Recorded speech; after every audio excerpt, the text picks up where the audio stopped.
Amy picked up the old album and quietly turned its pages.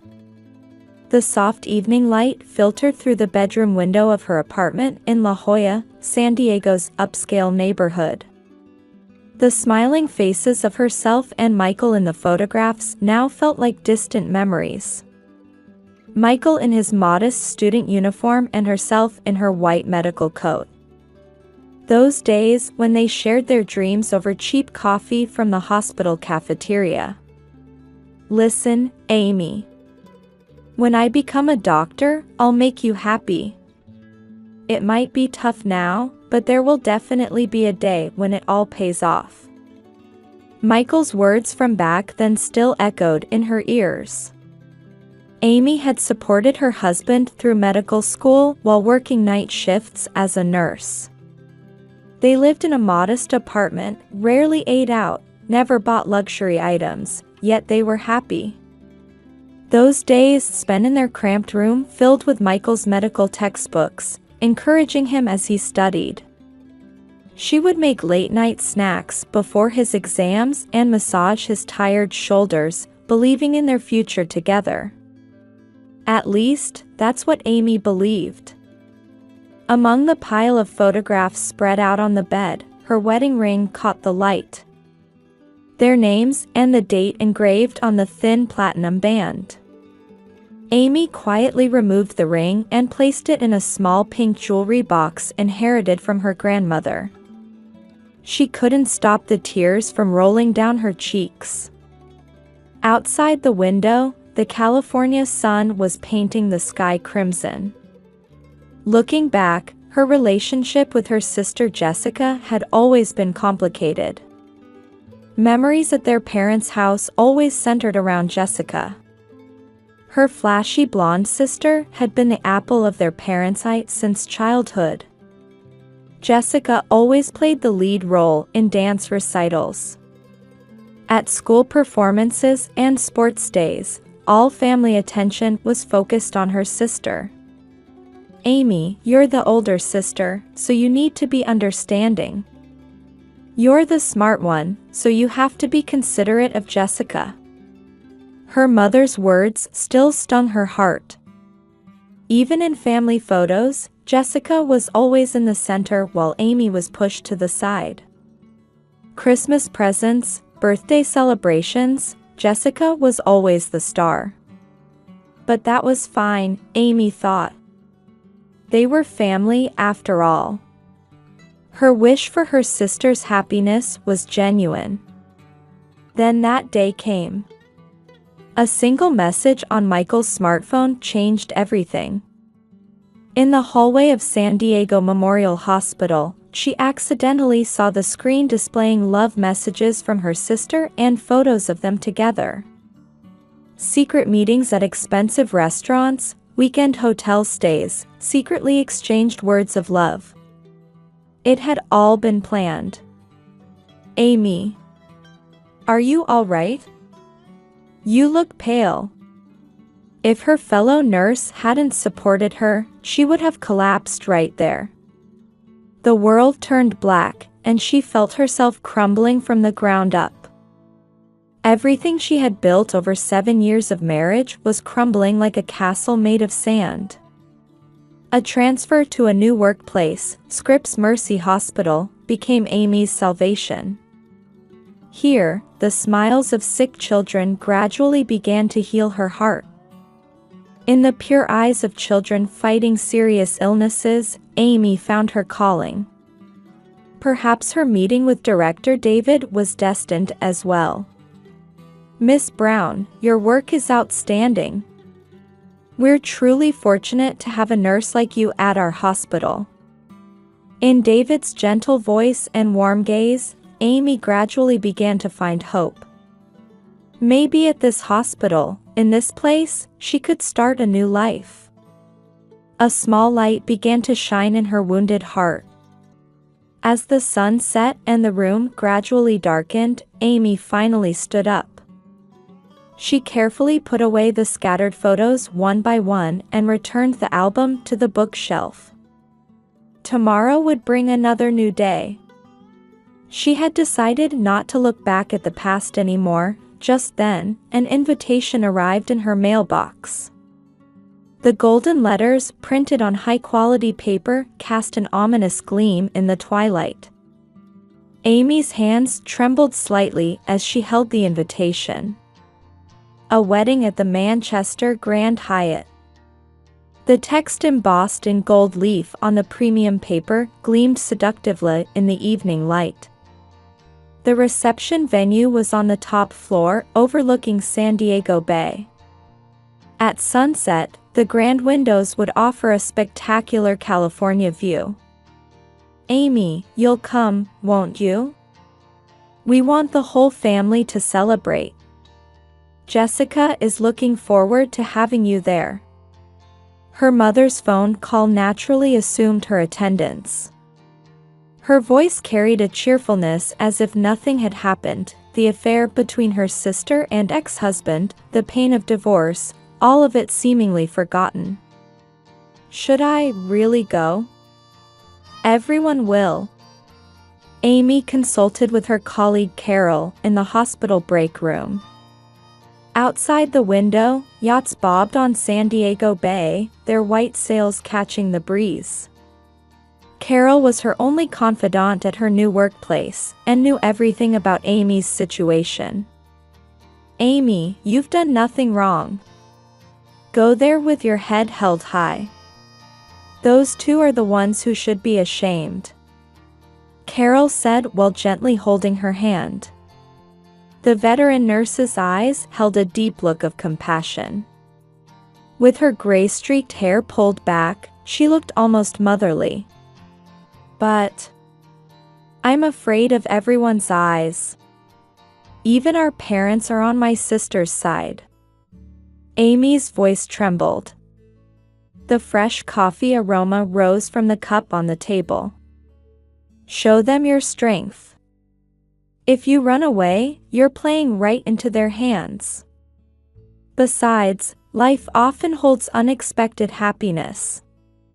Amy nodded slightly at Carol's words. At that time, she had no idea how prophetic those words would prove to be. On the wedding day, the ballroom at the Manchester Grand Hyatt was decorated like a fairy tale. The light falling from massive chandeliers seemed like angels' tears. An arch of white roses and lilies adorned the altar, and the deep red carpet leading to it seemed like a path of blood. Pure white Tiffany chairs were arranged neatly, and the tables were covered with the finest linens. Amy, dressed in a modest light blue dress, took a seat at the edge of the venue. The pearl necklace at her neck was a keepsake from her late grandmother. It was her support now. Her parents sat in the front row, wearing proud expressions. As she walked between the guests, she felt their cold stares. Even former friends showed distant attitudes. People she had conversed with normally just yesterday now turned away as if they didn't know her. "I shouldn't have come. Carol, I trusted your words." Her whispered words echoed emptily in her own ears. The luxurious venue decorations made her heart feel even heavier. Then the ceremony began. As the solemn sound of the pipe organ filled the venue, Jessica entered wearing a pure white wedding dress. The designer brand dress swayed elegantly like a cloud. A diamond necklace adorned her neckline, and a Cartier bracelet graced her wrist. Michael stood in his finest tuxedo, wearing a smug expression. The couple exchanging vows before the pastor. The exchange of rings. And then, the radiant kiss scene. Everything looked like a perfect wedding. However, in Amy's heart, an unquenchable pain continued to swirl. The husband she had supported through 7 years of marriage. The sister she had cherished. Those two were now pledging their love on the altar. The reception began, and champagne was poured. Over 200 guests enjoyed the luxurious food while offering words of congratulation to the seemingly happy newlyweds. Waiters carried dishes of foie gras and caviar, the chef's special prime rib, and a 5-tiered pure white wedding cake. Everything was a perfectly orchestrated celebration of happiness. And then that moment arrived. Jessica took the microphone and looked around the venue with a bright expression. Her eyes deliberately caught Amy's seat. As the venue fell silent, Jessica's voice rang out. Her cheeks, flushed with champagne, showed an unnatural redness. Today, on our happy day, we have our dear family here with us. Her voice dripped with artificial kindness. Michael stood next to his bride with a somewhat complacent expression. Especially my sister Amy, who has joined us. Hey, Amy, could you stand up for a moment? Amy's body froze at the sudden call out. Her heart was pounding. However, prompted by the surrounding stares, she slowly stood up.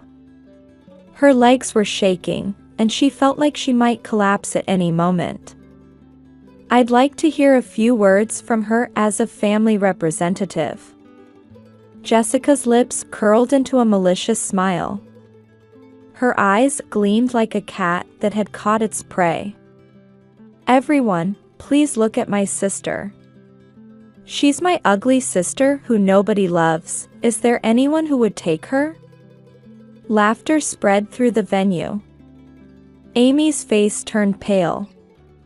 The lace of her handbag, gripped tightly in both hands, became damp with sweat. At that moment, Michael stood up and took the microphone. His mouth wore an arrogant smile that he had never shown during his medical school days. She's used goods, but still usable. I guarantee it. Roaring laughter filled the venue. Even her parents wore slight smiles. Amy lowered her eyes, desperately biting her trembling lips. She struggled to hold back the tears threatening to fall down her cheeks. The words, "with love and blessings," written on the invitation, now seemed like a cruel mockery.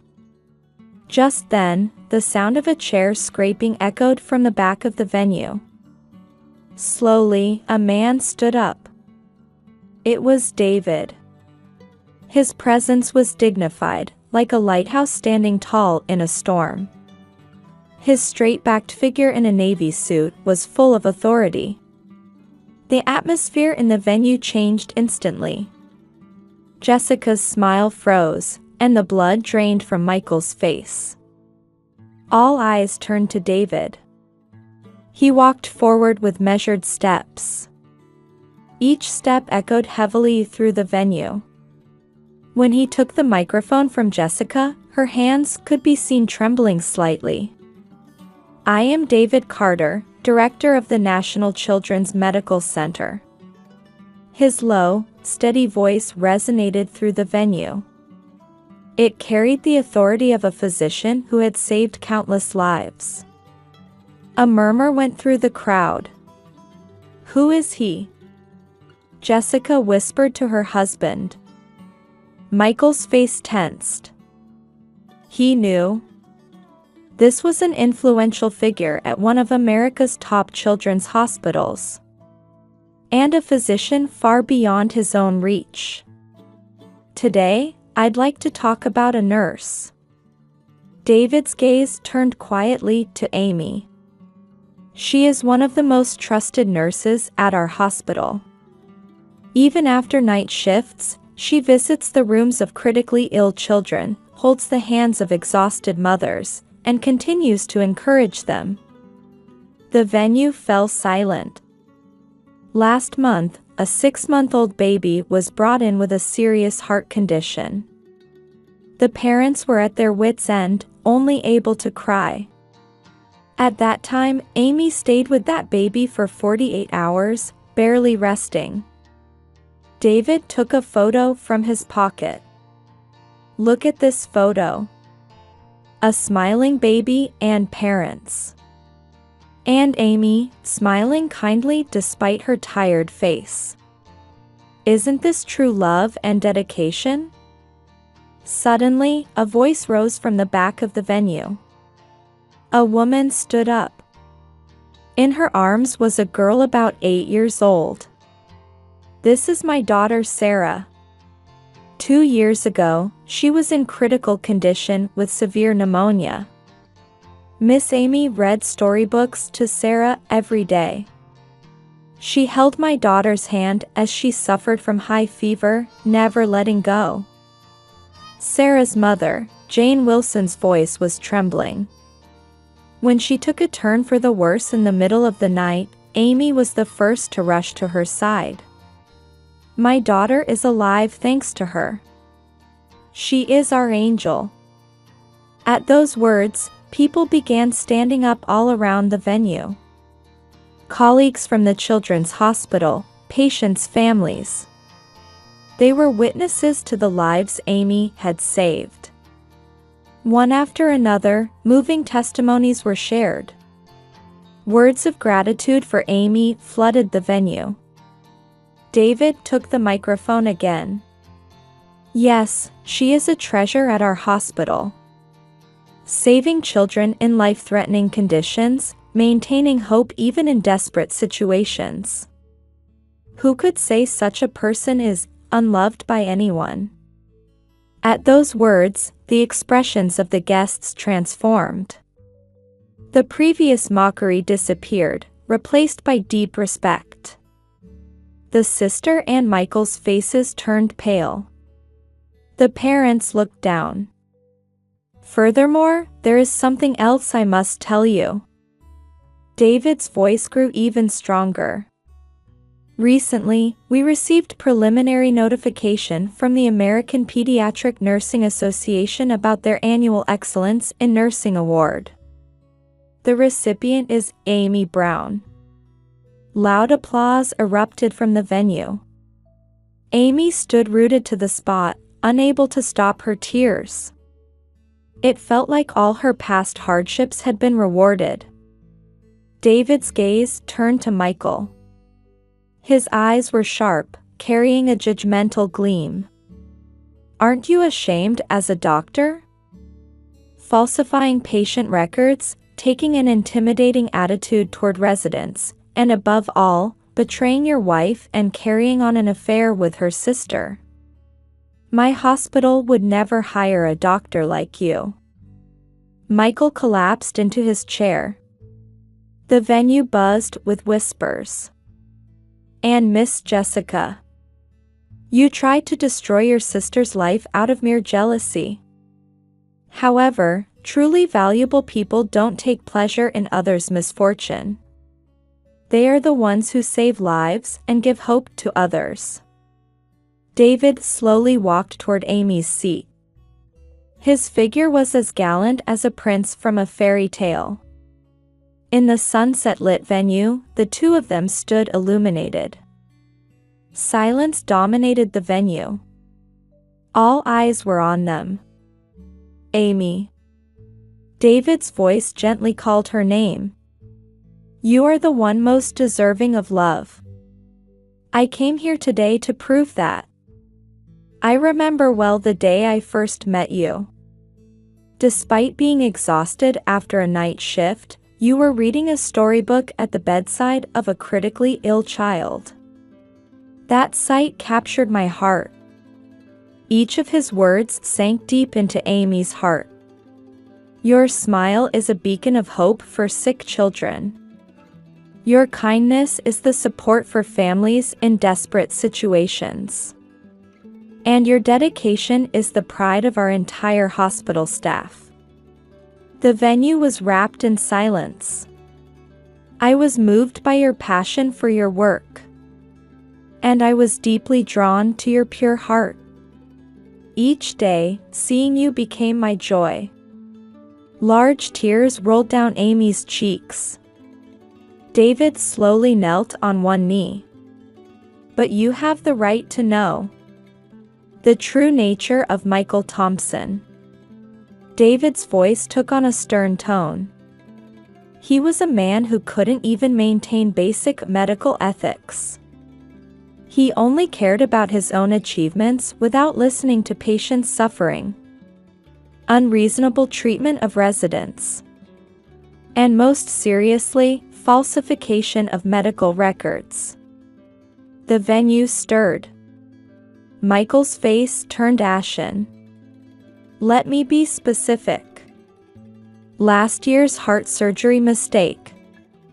He altered the records to hide his error. Fortunately, the patient survived, but not because of his skills. It was due to the desperate efforts of the emergency team. Michael tried to stand, but his legs shook too much to move. And Miss Jessica. Your history of affairs. 3 years ago, you had a relationship with a married company president and were sued for damages by his wife. I know that Michael paid the settlement money. The blood drained from Jessica's face. Her pure white wedding dress now seemed ironic. Behind these two lay even more serious issues. Michael's substantial debts. Jessica's embezzlement at the beauty salon. Everything is on record. The venue erupted in chaos. Whispers spread among the guests. And the most despicable thing. David's voice carried anger. Their affair was planned. Michael was after Amy's assets. After marriage, he gradually transferred them to his name. He continued to exploit the savings Amy had worked so hard to accumulate, under the pretext of medical school expenses. Her parents gasped. Her mother's face turned pale. Jessica was also complicit in this plan. She aimed to monopolize the parents' assets by destroying her sister's happiness. For that purpose, she deliberately continued to hurt Amy with her words and actions. Amy was stunned by these facts. Such calculated betrayal had existed. However, the truth always comes to light. David pulled an envelope from his pocket. This is Dr. Michael's termination notice. Evidence of his medical record falsification was revealed in the hospital's investigation. His medical license will likely be revoked soon. Michael collapsed into his chair. And Miss Jessica. Your fraud at the beauty salon is under tax investigation. Wasn't this wedding paid for with embezzled money? Jessica broke down crying. Her pure white dress spread across the floor like a fallen angel. However, I didn't come here to expose this. David's voice regained its gentleness. I came to prove true love. Amy, far from being unloved, you are the person most deserving of love. He held up a ring again. The ring caught the sunset light, casting a rainbow glow. Amy Brown. Will you marry me? Let me cherish your pure heart and your kindness towards others for the rest of my life. A collective gasp escaped from the venue. Tears glistened in the guests' eyes. Sarah Wilson, led by her mother, stepped forward. In her small hands was a bouquet of white roses. Be happy, the innocent voice brought large tears streaming from Amy's eyes. With a trembling voice, Amy responded. Yes. I would love to. Thunderous applause erupted from the venue. Even her parents were now standing, tears streaming down their faces. David gently slipped the ring onto Amy's finger. It felt completely different from the ring Michael had given her 7 years ago, both in weight and meaning. Let's walk this path together, for the sake of the children's smiles. David embraced Amy. At that moment, the chandeliers caught the sunset light, enveloping the couple in what seemed like a blessing of light. Jessica and Michael had already left the venue. But now, no one cared about that. In the face of true love's triumph, hatred and jealousy all fade away. 1 year later, on a spring day, soft sunlight streamed through the pediatric ward at Scripps Mercy Hospital. Amy Carter adjusted her crisp new head nurse uniform while gazing out at the San Diego cityscape through the window. "Amy, how are the preparations for the new ward coming along?" David gently called from behind. Their wedding rings gleamed in the morning light. "Yes, everything's on track for next month's opening. Staff training is proceeding as planned." Amy's voice was filled with fulfillment. Their dream was taking shape, the establishment of a specialized pediatric cancer ward. It was a pioneering initiative in the United States, aiming to combine state-of-the-art medical facilities with warm, compassionate care. Sarah was discharged yesterday. Complete recovery. "Ah, the little girl who gave you the rose bouquet at the wedding?" "Yes. Now she says she wants to become a nurse when she grows up. She calls me her angel nurse." Amy's eyes grew moist. Her past suffering had transformed into genuine joy. Just then, there was a knock at the door.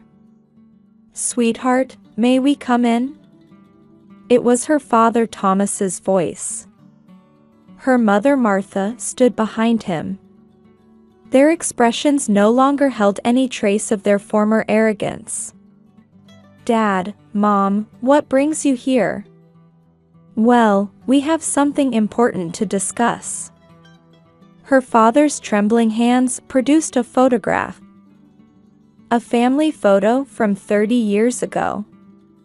Young Amy and Jessica flanked by their parents. "We're truly sorry for always favoring Jessica, for trampling on your feelings."